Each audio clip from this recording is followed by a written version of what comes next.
मेरा ना मानना। पंचकुला के पागलो जो कहते ना इसमें ऐसी विटामिन होती वैसी विटामिन होती, भाड़ में गया भैया, भूखे मर जाना पर किसी को मार करके अपना पेट मत भरना। किसी को मार कर अगर तुम अपना पेट भर कर रहे हो तो तुमसे बड़ा निर्दयी कोई नहीं है, तुमसे बड़ा पापी कोई नहीं है। हम तुमसे प्रार्थना करते हैं तुम्हारी कोई एक उंगली को काटे, तुम्हें अच्छा लगेगा या बुरा? बुरा लगेगा ना, हाँ या ना? बोलो। एक उंगली को नहीं तुम कटवा सकते। और विचार करना, जिन मुर्गों को, जिन बेचारे बकरों को काटा जाता, उनकी गर्दन को काटा जाता, उन पर क्या बीतती होगी।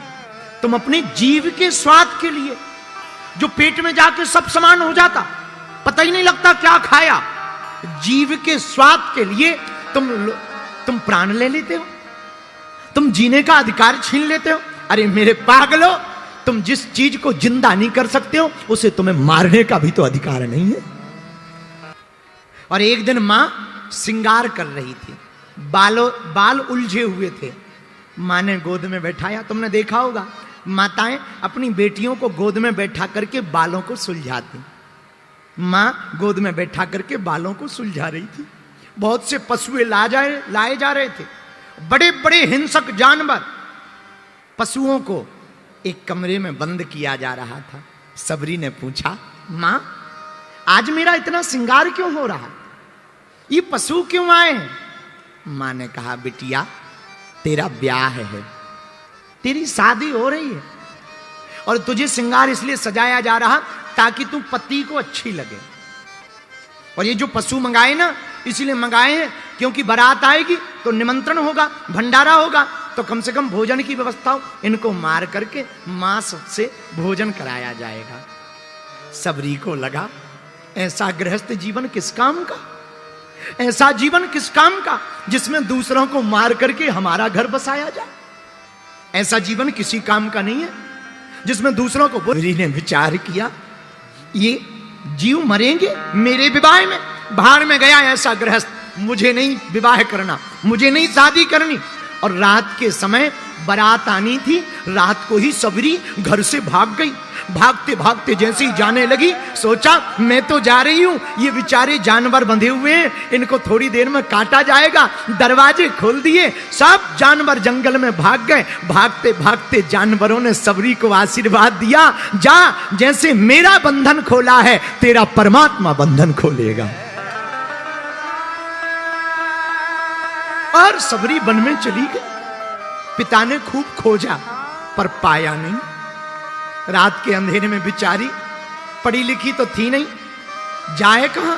एक पेड़ के ऊपर रहने लगी, दिन भर पेड़ में रहती ताकि पिता पकड़ ना ले। रात को उतरती, बगल में एक आश्रम था मतंग मुनि का। मतंग मुनि के आश्रम में रात को जाती, सफाई कर लेती, थोड़ी सी लकड़ियां लाती, रख देती, कुछ खाने को मिल जाता वही खा लेती। पर संतों को बताती नहीं ना, अपना मुंह नहीं दिखाती ना। अब रोज गुरुजी परेशान, अरे सेवा दिख रही है, ये सेवा करता कौन है वो नहीं दिख रहा।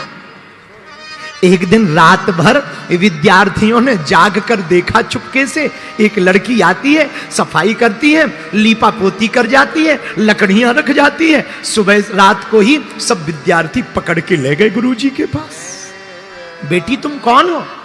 महाराज मैं दूर से ही प्रणाम करती हूं। महाराज मैं सबरी हूं, भिलनी की जाति से हूं, मैं बहुत छोटी जाति से हूं। अरे बेटी तो क्या हुआ, आ इधर बैठ। महाराज आप संत महात्मा हैं, हम आएंगे, आप पवित्र हो जाओगे। अरे तू टेंशन मत ले, कहीं कोई बेटी के नजदीक बैठने से पिता अपवित्र होता है? तू मेरी बेटी है, आ। बिचारी बैठ गई, उसने अपनी आप बीती बताई। पता है मतंग मुनि ने क्या कहा? मतंग मुनि बोले, बेटी अरे तू टेंशन मत ले, अब तू आ गई है, जाना मत, यहीं रहे। महाराज पर तुम्हें लोग क्या कहेंगे? तू टेंशन मत ले, महात्मा हूं, मेरा नाम ही मतंग है, मैं सुनता किसी की नहीं हूं। चल तू प्रेम पूर्वक रहे, खूब सेवा कर। अब रहने लगी से अब आश्रम में। पता है प्रिय श्रोताओं क्या हुआ? एक दिन मतंग मुनि के जाने का समय आ गया, प्राण निकलने वाले थे, सब विद्यार्थी रो रहे थे। सबरी भी जाकर रोने लगी। गुरुजी, ये लोग रो क्यों रहे हैं? बेटी, हम जा रहे हैं। कहां? ऐसी यात्रा पर जा रहे हैं, अब लौट के नहीं आएंगे। तो पिताजी, हमारी रक्षा कौन करेगा? बेटी, चिंता मत कर, हम तुझे राम नाम मंत्र दे देते हैं, ये मंत्र तेरी रक्षा करेगा। पर एक बात और बताओ, मुझे भी साथ ले चलो, मैं यहां क्या करूंगी? ना ना ना, तू टेंशन मत ले, तू यही रहे। बेटी, हम तुझे वचन देते हैं, अपनी भक्ति के बल पर तू यही झोपड़ी में रहना। देखना, जब त्रेता युग आएगा, ढूंढते ढूंढते राम तेरी झोपड़ी में आएंगे। एक वचन कान में पड़ गया, राम आएंगे। इतना कह के गुरुजी चले गए। मेरे पागलों, लौट कर बात नहीं हुई कि राम कितने बजे आएंगे, कब आएंगे, क्या पूजा करनी, एक शब्द नहीं हो पाया। सिर्फ एक गुरु का शब्द कान में पड़ा, तू चिंता मत कर, तेरे घर राम आएंगे। और सबरी ने प्रण ठान लिया, अब तो राम आकर के ही रहेंगे, मेरे गुरु के वचन व्यर्थ नहीं हो सकते। लोग कहते हैं कैकेयी के कारण राम बन गए।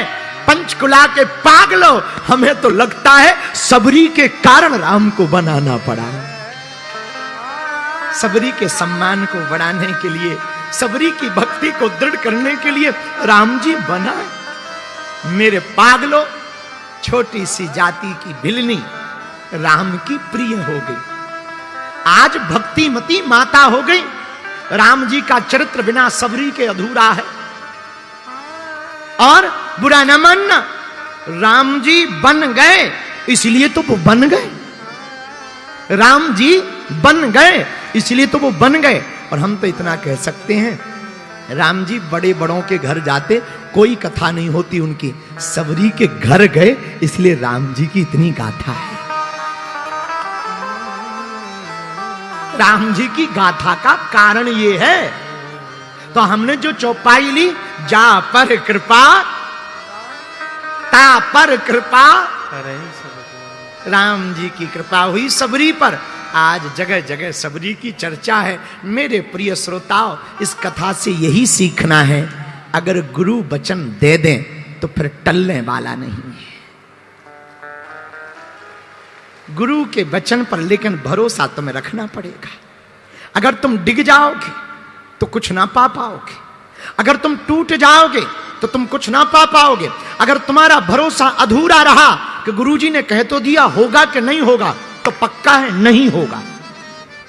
अगर ये मन में आया कि होगा कि नहीं होगा, गुरुजी ने कह तो दिया, तो गारंटी मानिए 1% नहीं होगा। और अगर मान लिया कि मेरे गुरु ने कह दिया, तो फिर होता ही होता है। कुछ भी बिगड़ जाए, संतों की वाणी पर भगवान को विचार करना पड़ता है। इसीलिए हम भगवान के चरण ना पकड़ पाए, परमात्मा को ना पकड़ पाए, तो किसी महात्मा को पकड़ लें। महात्मा गुरु रूप में पकड़ लें। और हमसे कोई पूछे कोई गुरु बताओ, तो हमें तो एक ही नजर में गुरु आते, जय जय जय हनुमान कृपा करहु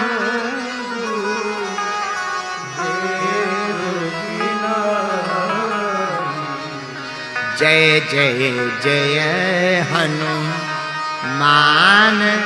गोसाई कृपा करहु गुरु देव की नाई।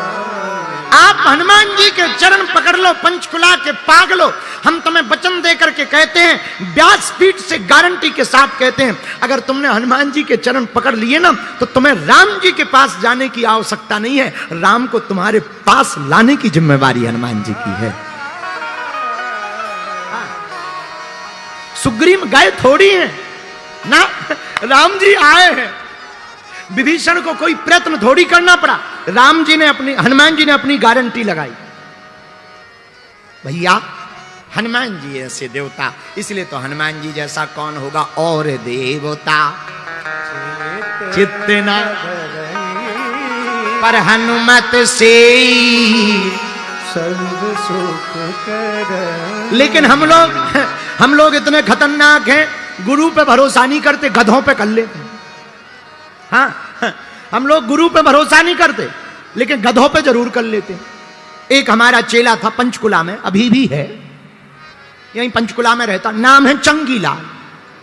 हाँ, चंगीलाल हमारा चेला है चंगीलाल। हमारे पास गया, रात हो गई, हमने कहा रुक जाओ। बोले नहीं गुरुजी, पंचकुला में काम है। रात को ही वापस आने लगा। कार में बैठा, 3 दोस्त साथ में थे। जैसे ही गाड़ी में बैठा, आगे बढ़ा, बिल्ली रास्ता काट गई। मित्र बोले बिल्ली, बोले नो प्रॉब्लम, आगे बढ़ो। सांप रास्ता काट गया। अरे बोले सांप, फिर भी वो नहीं माना, बोले आगे बढ़ो। जैसे ही और आगे बढ़ा, एक गधा रोता हुआ मिल गया। अब तो तीनों मित्र बोले पहले बिल्ली मिली, फिर सांप मिला, अब गधा मिल गया, लगता है कुछ बड़ा खतरा है, वापस लौट चलो। वापस आया, दरवाजा खटखटाया, हमने दरवाजा खोला। हमका क्या बात है? बोले गुरुजी वापस आ गए। हमका क्यों? बोले अब तो रुकेंगे। हमका रुकेंगे क्यों? हमने तो पहले कहा था मत जाओ, रात हो गई है, रुक जाओ। बोले गुरुजी नहीं, रास्ते में रोता हुआ गधा मिल गया। हमने कहा ठटरी के बरे गुरु की सुनी नहीं, गधे की सुन ली तूने। बताओ, गुरु की सुनी नहीं, गधों की सुन ली। यही हाल है, हम लोगों का भी यही हाल है। गुरु की मानते नहीं, गधों की मान लेते हैं। बोलो सीताराम, जोर से बोलो। और पंचकुला के लोग तो वैसे ही महान होते हैं। अब पंचकुला की तो महिमा का पूछो मत। पंचकुला में एक बार हम बहुत पहले पूर्व जन्म में आए थे। हमने कहा अच्छा, एक स्कूल में गए। हमने कहा बच्चों खड़े हो जाओ। एक लड़का खड़ा हुआ। हमने कहा कहाँ के हो? बोले पंचकुला के हैं। कितने सेक्टर के? बोले 13 नंबर सेक्टर के। हमने कहा 15 फलों के नाम बताओ। उसने तुरंत फटाफट बता दिए। बोले गुरुजी आम, अमरूद और सेब। हमने कहा बहुत बढ़िया, 3 हो गए, 12 और बताओ। बोले गुरुजी 1 दर्जन केला ले लो।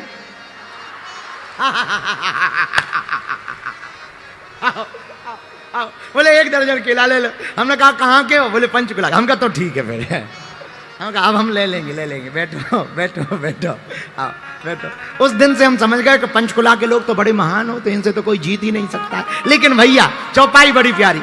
जा पर कृपा राम की हो, जा पर कृपा राम की कृपा करे सब कोई, पर कृपा करे सब कोई। गाइए सीताराम सीताराम सीताराम सीताराम सीताराम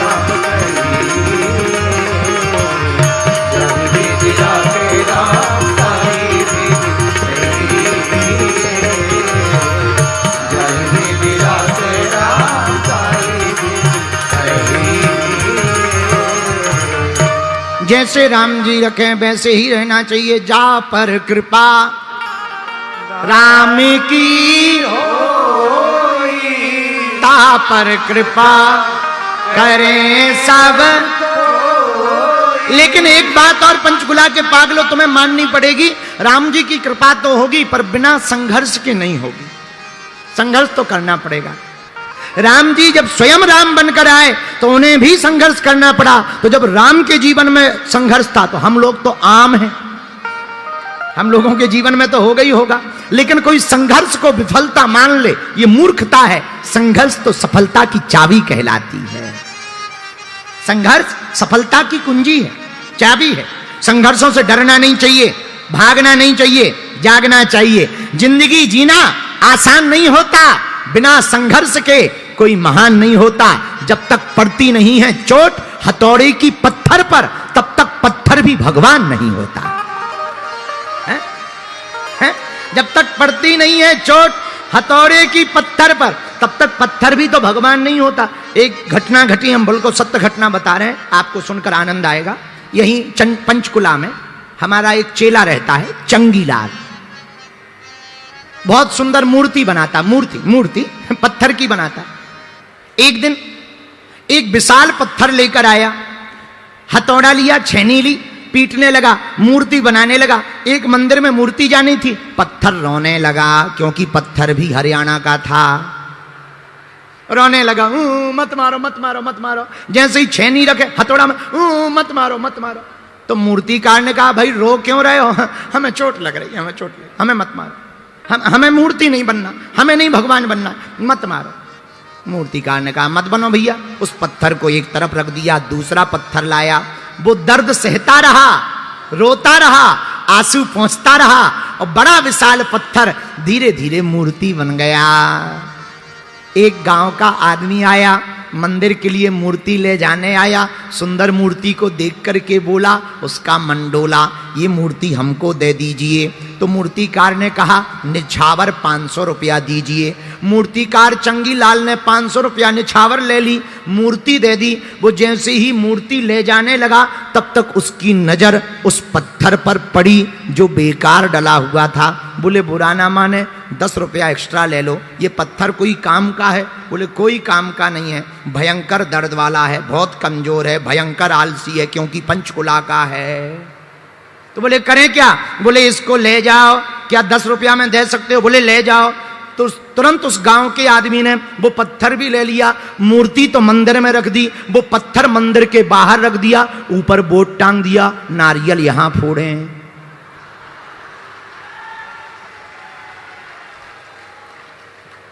ऊपर बोर्ड टांग दिया, नारियल यहां फोड़े।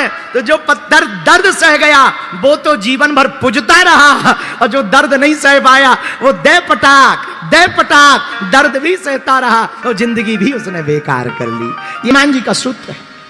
लेकिन हम लोग एक बार प्रयत्न करते हैं, विफल हो जाते हैं तो टेंशन में हो जाते हैं, अब नहीं होगा, अब तो बड़ी बेकार जिंदगी है। देखा, जिंदगी भर तारीफ तस्वीर की होती है, कील के पुरुषार्थ को कोई नहीं देखता है। जब तक पत्ते पुराने झड़ते नहीं तब तक नए पतझड़ के बाद नए पत्ते आते नहीं। पतझड़ होती है तभी नए पत्ते आते हैं। ऐसे ही याद रखना, दुख का झूला जितना पीछे जाएगा, सुख का झूला उतना ही आगे तक आएगा। इसलिए संघर्ष से घबराना नहीं। संघर्ष अगर जीवन में है तो हनुमान जी से सीखना। मंदिर मंदिर प्रतिकर शोधा, सुंदरकांड।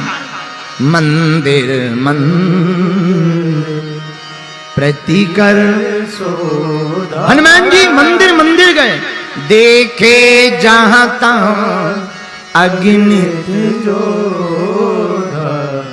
सीताराम सीताराम सीताराम कहिए, जाहि विधि राखे ताहि विधि।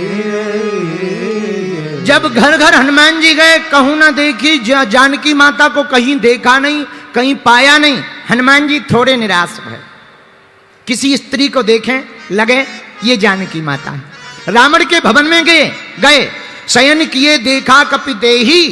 रावण को देखा, मृदंग डली हुई है, तरह तरह की स्त्रियां विण वस्त्र के डली हुई हैं, कुछ पान खाए हुए पान टबक रहा है। रावण भी विचित्र दशा में पड़ा हुआ है।